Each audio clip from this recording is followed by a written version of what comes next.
সাধারণত আমরা ময়দা দিয়েই ডালপুরি তৈরি করে থাকি। আজ আপনাদের সাথে শেয়ার করছি সুজির ডালপুরি রেসিপি। অনেকেই ময়দা খেতে চান না, সেক্ষেত্রে এই সুজি দিয়ে ডালপুরি তৈরি করে খেয়ে দেখুন, অসাধারণ লাগে। কোনো অংশে ময়দার ডালপুরির থেকে স্বাদে কম হয় না। শীতের সকালে এমন একটা জলখাবার পেলে কিন্তু মন্দ হয় না। তৈরি হয় ভীষণই সহজ পদ্ধতিতে। ভিডিওটি শুরু থেকে শেষ পর্যন্ত দেখার অনুরোধ রইল। আমি সীমা, আপনারা দেখছেন টেস্টি ফুড উইথ সীমা। ডালপুরি তৈরি করার জন্য প্রথমেই আমাদের পুর তৈরি করে নিতে হবে। 1 কাপ পরিমাণে ছোলার ডাল 20 মিনিট আগে জলে ভিজিয়ে রেখেছিলাম। ডালটা খুব ভালোভাবে ভিজে গেছে। এখন এই ডালটা ছেঁকে নেব একটা ছাঁকনির মধ্যে এবং সম্পূর্ণ জলটা ঝরিয়ে নেব। তারপর এই ডালটাকে ফ্যানের হাওয়ায় রেখে দিয়েছি, যাতে ডালের গায়ের সম্পূর্ণ জলটা একদম শুকিয়ে যায়।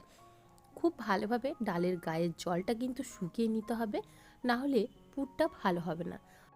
এখন এই ডালটা একটা মিক্সিং জারের মধ্যে নিয়ে আমি ডালটাকে জল ছাড়াই পেস্ট করে নেব। তবে একদম মসৃণ পেস্ট না করলেও হবে, একটু যাতে দানা দানা থাকে সেই রকমভাবে পেস্ট করতে হবে, তাহলে পুরটা খেতে ভালো হবে। তো অল্প পরিমাণে ডাল নিয়ে আমি জল ছাড়াই এই ডালটাকে পেস্ট করে নিয়েছি। দেখুন, ডালটা ঠিক এরকম পেস্ট হয়েছে। একটু দানা দানা রয়েছে, তবে বেশি দানা থাকলেও চলবে না, আবার একদম ফাইন পেস্ট করলেও চলবে না। জল ছাড়াই ডালটাকে পেস্ট করতে হবে। তো দেখুন, এভাবেই ডালটাকে পেস্ট করে আমি একটা বোলের মধ্যে রেখে দিচ্ছি। একইভাবে সমস্ত ডালটাই আমি পেস্ট করে নিচ্ছি। এখন এই পুরের জন্য একটা স্পেশাল ভাজা মশলা তৈরি করব। তার জন্য একটা প্যানের মধ্যে নিচ্ছি 2টো শুকনো লঙ্কা, 3টে এলাচ, দিচ্ছি প্রায় 4টে লবঙ্গ, আর দিচ্ছি 1 চামচ গোটা ধনে আর 1 চামচ গোটা জিরে। এখন শুকনো খোলাতে এগুলো খুব ভালোভাবে ভেজে নিতে হবে। খুব ভালোভাবে ভাজা হয়ে গেলে এটা তুলে নেব এবং ঠান্ডা করার পর গুঁড়ো করে নেব। এই মশলাটাই ব্যবহার করব আমরা পুরের মধ্যে, তাহলে খেতে কিন্তু ভীষণই সুস্বাদু হবে। এখন পুরটা রেডি করে নিচ্ছি। প্যানের মধ্যে নিয়ে নিলাম 1 চামচ পরিমাণে ঘি, আর দিয়ে দিচ্ছি প্রায় 1 চামচ পরিমাণে সাদা তেল। এই তেল আর ঘিটা আমি ব্যবহার করেছি, তবে আপনারা চাইলে সম্পূর্ণটা ঘিতেই তৈরি করতে পারেন। এখন 1 চামচ পরিমাণে দিয়ে দিলাম কালো জিরে এবং 1/2 চামচ দিয়ে দিলাম হিং। হিং আর কালো জিরেটা অবশ্যই ব্যবহার করবেন, এতে করে পুরের স্বাদটা কিন্তু ভীষণ ভালো তৈরি হবে।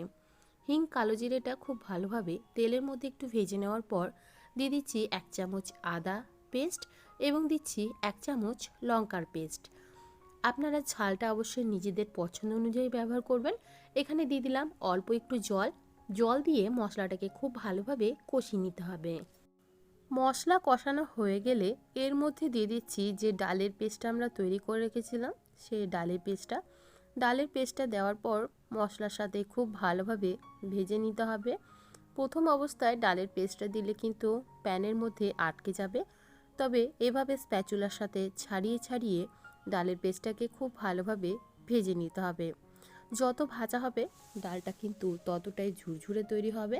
আর এভাবে করে স্প্যাচুলার সাহায্যে এভাবে চাপ দিয়ে দিয়ে ভাজলে খুব ভালোভাবে ভাজাও যাবে। এখন এভাবে বেশ কিছুক্ষণ ভাজার পর এর মধ্যে দিয়ে দিচ্ছি পরিমাণ মতো লবণ এবং মিষ্টি। চিনি যদি আপনারা অপছন্দ করেন সেক্ষেত্রে চিনি দেবেন না, তবে চিনি দিলে কিন্তু স্বাদের খুব সুন্দর একটা ব্যালেন্স হয়, তাই চিনিটা অবশ্যই ব্যবহার করবেন। আর লবণটা ডালের পরিমাণ অনুযায়ী এখানে আমি ব্যবহার করলাম। খুব ভালোভাবে এখন আবারও ভেজে নিচ্ছি। এভাবে স্প্যাচুলার সাহায্যে একটু চাপ দিয়ে ভাজলে কিন্তু ডালটা বেশ ঝুরঝুরে হয়ে যাবে, আর আমাদের পুরটাও কিন্তু ততটাই ভালো তৈরি হবে। বেশ কিছুক্ষণ এভাবে ভেজে নেওয়ার পর আমি দিয়ে দিচ্ছি যে ভাজা মশলাটা আমরা তৈরি করে রেখেছিলাম, সেই ভাজা মশলাটা আমি এখানে 2 চামচ পরিমাণে ভাজা মশলা ব্যবহার করছি। দেখুন, এই ভাজা মশলাটা কিন্তু খুব ভালো একটা স্বাদ নিয়ে আসবে, তাই ভাজা মশলাটা কিন্তু অবশ্যই ব্যবহার করবেন। আমাদের ডালের পুর প্রায় রেডি হয়ে গেছে। দেখুন কতটা ঝুরঝুরে হয়েছে। এভাবে যদি ডালের পুর তৈরি করেন তাহলে ডালপুরি খেতে কিন্তু ভীষণই সুস্বাদু হয়। পুরটা নামিয়ে ঠান্ডা করার জন্য রেখে দেব। অন্যদিকে সুজির ডোটা তৈরি করে নেব। একটা প্যানের মধ্যে দিয়ে দিলাম 1.5 কাপ পরিমাণে জল, দিয়ে দিচ্ছি পরিমাণ মতো লবণ এবং ময়ানের জন্য দিচ্ছি 2 চামচ পরিমাণে সাদা তেল এবং 1 চামচ পরিমাণে ঘি। ঘিটা অপশনাল, আপনারা চাইলে দিতে পারেন, আবার না চাইলে স্কিপ করতে পারেন। তবে ঘি দিলে কিন্তু খুব সুন্দর একটা টেস্ট আসবে। খুব ভালোভাবে সব কিছু মিশিয়ে নেওয়ার পর এবং জলটা ফুটতে শুরু করলে ফ্লেমটাকে লো করে দিয়ে আমি এখানে দিয়ে দিলাম 1 কাপ পরিমাণে সুজি। সুজিটা দেওয়ার সময় ফ্লেমটা অবশ্যই লো করে দেবেন, যেহেতু সুজি খুব তাড়াতাড়ি জল টেনে নেয়। তাই ফ্লেমটা লো করার পর এভাবে নাড়াচাড়া করে সুজির জলটাকে একদম শুকিয়ে নিতে হবে। দেখুন, এভাবে করে সুজিটাকে আমি তৈরি করে নিয়েছি। এখন প্যানটা ছাড়তে শুরু করেছে। সুজিটাকে এই অবস্থাতেই ঢাকা দিয়ে রেখে দেব প্রায় 10 মিনিটের মতো। তাহলে সুজিটা খুব ভালোভাবে নরম হয়ে যাবে এবং আমাদের ডোটাও খুব ভালো তৈরি হবে। তো 10 মিনিটের জন্য ঢাকা দিয়ে রেখে দিলাম। 10 মিনিট পর ঢাকাটা খুলে নিয়েছি। এখন এই সুজিটাকে একটা থালার মধ্যে নিয়ে নেব। সুজিটা এখন একদম হালকা গরম রয়েছে। এই হালকা গরম থাকা অবস্থাতেই সুজিটাকে মেখে নিতে হবে, একদম ঠান্ডা করা কিন্তু চলবে না। হালকা গরম থাকা অবস্থাতেই এই সুজির মধ্যে দিয়ে দিচ্ছি আমি 2 হাতা পরিমাণে আটা। আমি এখানে কোনো রকম ময়দার ব্যবহার করব না, অল্প একটু আটা দিতে হবে বাইন্ডিংয়ের জন্য। তো 2 হাতা পরিমাণে আটা এর মধ্যে দিয়ে খুব ভালোভাবে সুজিটাকে মথে মেখে নিতে হবে এই আটার সাথে। সুজির সাথে আটা মাখার সময় কিন্তু কোনো রকম জলের ব্যবহারের প্রয়োজন পড়বে না, যেহেতু সুজিটা নরম আছে সে দিয়েই কিন্তু আটাটা খুব ভালোভাবে মাখা হয়ে যাবে। তো দেখুন, খুব ভালোভাবে মেখে নিয়েছি। এখন 10 মিনিটের জন্য ঢাকা দিয়ে রেস্টে রেখে দেব। তারপর এখান থেকে লেচি কেটে নেব। আর সুজিটা কতটা নরম রয়েছে আশা করি আপনারা দেখেই বুঝতে পারছেন। 10 মিনিটের জন্য রেস্টে রেখে দিয়েছিলাম। তারপর এখান থেকে আমি লেচিটা কেটে নিচ্ছি। যেমন আমরা লুচির জন্য লেচি কাটি, সেখান থেকে একটু বড় আকারের লেচিটা কেটে নিচ্ছি। একইভাবে সমস্ত লেচিগুলোই আমি এখানে কেটে নিচ্ছি। এখন একটা লেচি নিয়ে নিচ্ছি এবং হাতের সাহায্যে গোল করে নেব। তারপর এই লেচিটা থেকে একটা বাটি তৈরি করে নেব, যাতে আমরা পুরটা খুব ভালোভাবে ভরে নিতে পারি। তো দেখুন, এভাবে 2 হাতের সাহায্যে চাপ দিয়ে একটা বাটির আকারে তৈরি করে নিচ্ছি। 2 চামচ পরিমাণে পুর আমি এখানে দিয়ে দিচ্ছি। অতিরিক্ত পরিমাণে পুর দিলে কিন্তু বেলার সময় বা ভাজার সময় ফেটে যেতে পারে, তাই পুরটা অবশ্যই বুঝে ব্যবহার করবেন। এভাবে খুব ভালোভাবে বন্ধ করে দেওয়ার পর হাতের সাহায্যে গোল করে নিচ্ছি। আবারও একটা পুর ভরা আমি দেখিয়ে দিচ্ছি। পুরটা অবশ্যই লেচির পরিমাণ অনুযায়ী ভরবেন। পুরটা যদি বেশি ভরে দেন তাহলে বেলার সময় কিন্তু ফেটে যেতে পারে বা ভাজার সময় ফেটে গিয়ে তেলটাকে নোংরা করতে পারে। তাই অবশ্যই পুরটা ঠিকঠাকভাবে একটু বুঝে ভরে নেবেন, আর এভাবেই ভরলে কিন্তু বেশি ভালো হয়।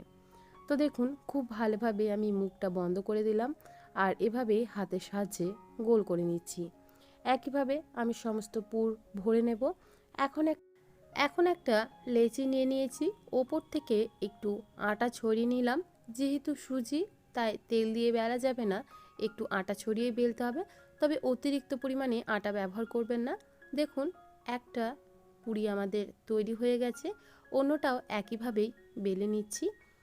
আপনারা নিজেদের ইচ্ছে মতো সাইজটা বড় বা ছোট করে নিতে পারবেন। তো দেখুন, আমাদের ডাল পুরি একদম তৈরি।